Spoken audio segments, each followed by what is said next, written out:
Good afternoon, guys. Jeff Anderson mic again. There we go.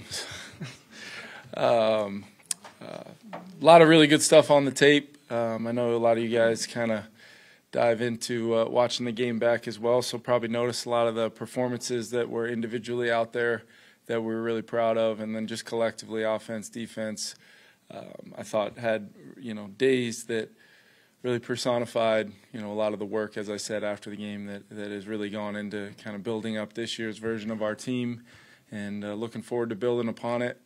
Heck of a challenge this week with the Niners coming into town, and with them playing tonight creates a little bit of a unique aspect of, getting the most up-to-date film a little bit later on in the week. It's going to be a shorter week for them, but at the same time, we're going to have to be really on top of things as a coaching staff, as this tape comes in tonight. Know Kyle really well. Very few people in this league I respect more, the type of coach he is and the type of football team he builds. So I know the challenge we're going to have as we prepare throughout the week. Want to just give you guys an update. Jordan Addison, he's got pretty significant soreness, getting some treatment today, and we'll kind of see how it goes. He's responded in the past, pretty quickly. With a similar injury, so we'll just see, and I'll try to keep you guys updated based upon the week, but still hopeful that Jordan will have a chance this week. But we'll be smart with him, knowing it's a long season and how important he is to our offense. And with that, I'll open up your questions. Really, no other injuries that I'm really expecting, to be significant for this week. I was just saying that. Oh, sorry.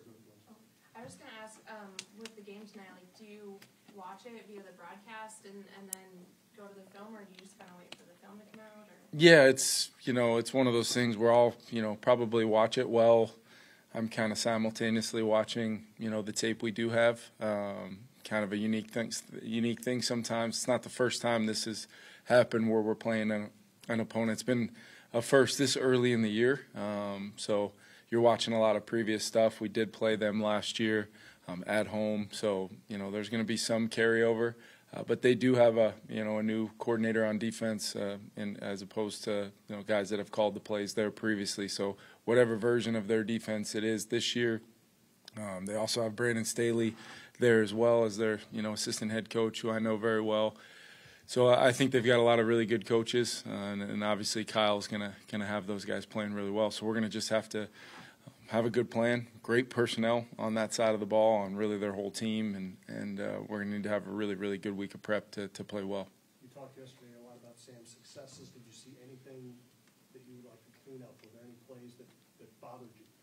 Yeah, just some operational stuff where maybe it was a play clock thing where we had plenty of time at the line, and there's some moving parts with a shift and maybe a late motion, and just kind of feeling up against it a couple times there at different sequences during the game, and that is totally to be expected. We put together a lot of detail in these plans that sometimes can be a lot, and we did go in with maybe a little bit more volume than what I would have liked, but there was a little bit of an unknown there early on in the game of like exactly what we would see.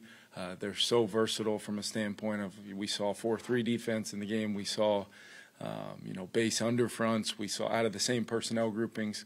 They had played historically in Tennessee a lot of nickel to the bigger groupings, so those are all kind of different game plans. So we did have to carry more volume, and I think just across our whole team, as proud of the performance as I was, there's definitely a lot of corrections and just little details here and there, not just for the quarterback, for our whole offense, defense, and kicking game, that I think we're going to need to apply this week to give ourselves a chance to win the football game, and I think we're capable of doing that. How much satisfaction is there of seeing your kind of plan that you put together in the offseason come together so quickly, and does that lead to further confidence in what you guys built? Yeah, I have a lot of confidence in not only our plan of how we wanted to build this team, but my job is really to, working alongside Flo and Wes and Matt Daniels, is to really come up with the principles of how we're going to play with our personnel that we do have. And I do feel very strongly about our personnel. So that's what gives you the most confidence, is getting to do it with those guys and then seeing it come to life. But You know, I reminded our team this morning, I'll remind you guys, it was just one game. And the consistency is what is the truest measure of performance in our league, because that's what you see week in and week out. Anybody can beat anybody. Anybody can win close games. You know, if you don't play good football, you leave yourself susceptible to, you know, not having a chance to win games. So it's about the core principles and fundamentals of what we preach every single day.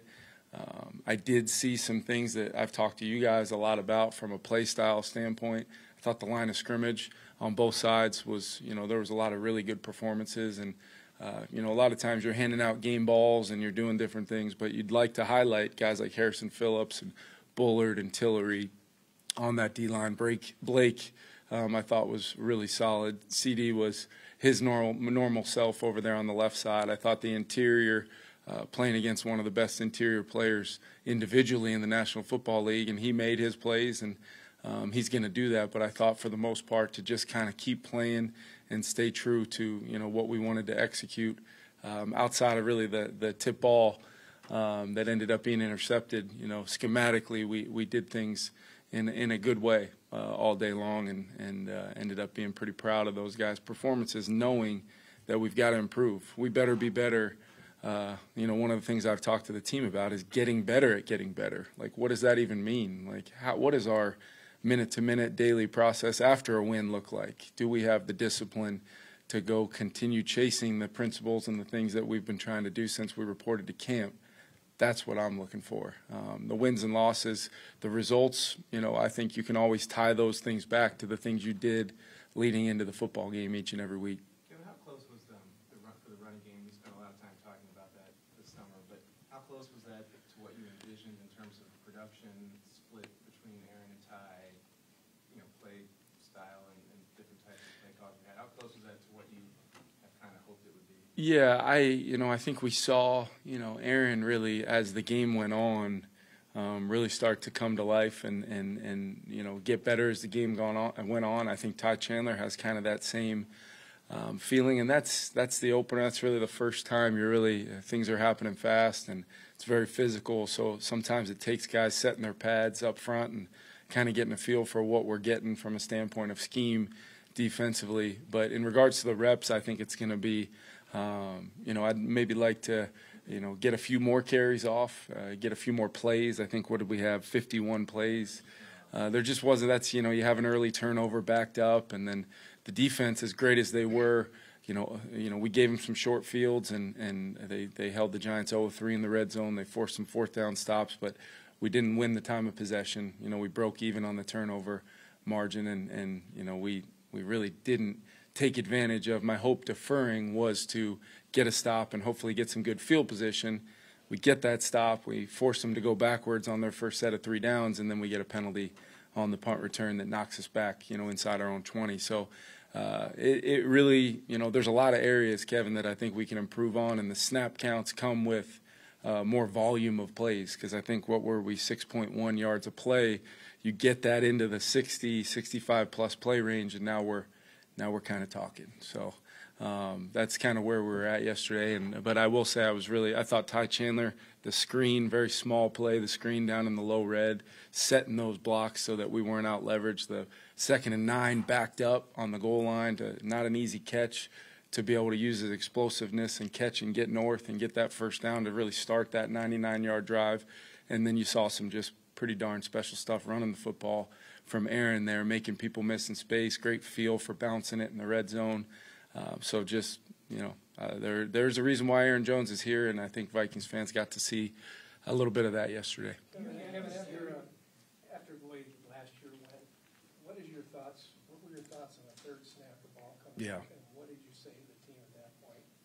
Yeah, you know, I meant what I said after the game. C.J. Ham is, if you would have, you know, if you would have held me down and said, you need to give us one name that you don't expect that to happen to, CJ probably would have been that name. I have 100% confidence in CJ. I thought it was a really good tackle, helmet right on the ball. But, you know, what we can coach off of that is the principles of ball security. Where was that offhand in regards to the offhand cover? Was the wrist above the elbow, elbow against the rib cage? All of our players should be able to recite those things off to you guys with how much we've talked about it. But what I was most proud of is there was no feeling of here we go again. It was just defense get a stop, sudden change, respond, and then we put together a good drive to go get on the board. So there's no question that we can't. You play teams that compete for Super Bowls in this league like we're going to play this weekend. You do those things. It's going to give you less of a chance of winning the football game when you give ops to really good teams, and we can't do it. We got to clean up some of the early penalties. I thought, especially those 1st and 10 holding calls or penalties that put you so far behind the 8 ball that you have to overcome a mountain of negativity on an early play just to go get 15, 20 yards to get back on schedule. It's not always easy to do. I thought Sam made some big plays. Even Aaron Jones early on in the game, finding him in the flat there, when Justin kind of faced a double team. Simple play for 8 yards, but, it doesn't always – you don't always get that kind of execution and production out of a play like that. But to your point, we can't feel that. We can't feel that in the moment. Even if it does happen, we're coaching it. We're making sure it's been a point of emphasis. But the biggest thing we can do once it does happen, Mark, is just respond.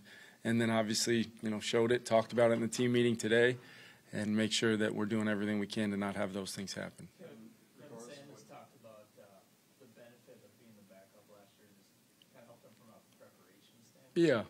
How have you seen that show up for you? I just think he's got his routine. He kind of knows. Last week was his real first game week of kind of going through sequentially, and we did have some extra time. We had the bonus Monday, so this week it'll be his real feel of coming off of a game, soreness, obviously the mental fatigue that you can sometimes feel at the quarterback position coming off of a Sunday, right along with beside that soreness, you're feeling that as well, and now you got to click right back in and turn the page and move on. I think Sam being around the Niners and Kyle and how he coached, that group last year, I think he took a lot out of that. And then I think just the way he went about the daily, I really stressed to Sam throughout training camp, as we installed plays, go through a process of how you were digesting that information, what you were doing at night before if we gave him information early, how he was going about trying to be comfortable with that. What types of questions would he ask either in the quarterback meeting or when I get a chance with him one-on-one? And then that clarity that I can give him going into the games when we go through the whole call sheet the day before, Saturday mornings, that red pen meeting where I think that's the time where any and all uncertainty, gray, where he won't have a maximum amount of confidence. That's why we do the things that we do to make sure he does have that confidence.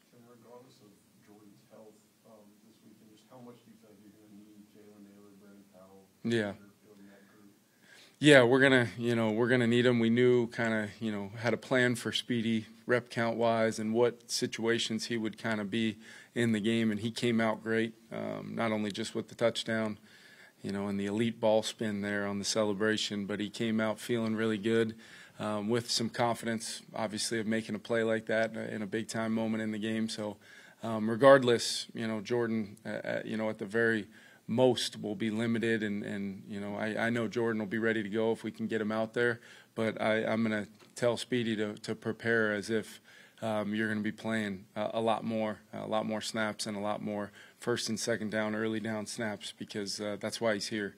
A ton of confidence in him to go be a every down receiver for us, and I thought BP and Trent, nobody's going to talk about it. They're not going to be highlights on SportsCenter, but those guys had some physical plays in the run game, and it doesn't always associate to big gains and plays that we remember, but you turn back on the tape and you see the guys understanding their role, especially on those early downs. It was really cool to see. Kevin, when you look at Sam yesterday and kind of talk to him after, did you get the sense that it meant anything more to him to do that in that building?